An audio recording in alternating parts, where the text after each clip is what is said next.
देखिए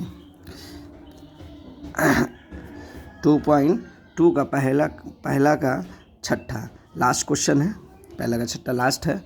चलिए सॉल्यूशन कैसे बनाएंगे, गौर से फिर से देख, अच्छी तरीक़े से देखें ना, क्वेश्चन को आराम से देखिए, बार बार देखिएगा, क्लियर हो जाएगा किस तरह से क्वेश्चन को सॉल्व किया जा रहा है। ठीक है, पहले 3x² माइनस एक्स माइनस 4, उसके बाद बराबर का चिन्ह देंगे, 3x² लिख लेना है, अब -4 लिख लेना है, इतना जगह छोड़ देना। अब देखो रफ का इस्तेमाल करेंगे। ठीक है, तो ये वाले को और ये वाले को, यानी ये और ये, इसका गुना करेंगे। 3x² गुने -4 तो 4 तिहाई 12 x², यहाँ पे प्लस है तो प्लस गुने माइनस माइनस। अब इसको तोड़ना है, किस किस के यानी कौन कौन पहाड़ा में, किस किस के पहाड़ा में 12 आता है। तो देखो 1 के पहाड़ा में है ना, तो 12 एकम 12, और किसके पहाड़ा में आता है, तो 2 के पहाड़ा में आता है, 6 दूना 12, और 3 के पहाड़ा में आता है, यानी 4 तिहाई 12। क्लियर। अब एक समझो, अब यहाँ पे लाना है क्या है, माइनस में लाना। अब देखो यहाँ पर माइनस में, तो बड़ी संख्या को माइनस रखना, छोटी संख्या को प्लस रखना। तो देखो minus plus minus plus minus plus, छोटी संख्या को माइनस प्लस रखें और बड़ी संख्या को माइनस रखें।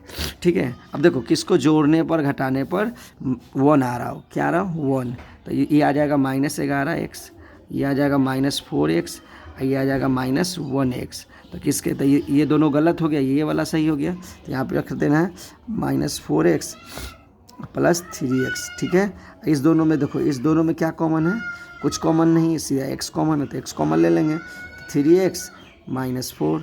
इस दोनों में क्या कॉमन है, तो 1 कॉमन है, तो 3x -4। ठीक है, तो x + 1 3x -4। ठीक है, x + 1 बराबर 0 ले लेना है, और 3x -4 बराबर 0। चलिए प्लस में उधर जाएगा तो हो जाएगा माइनस,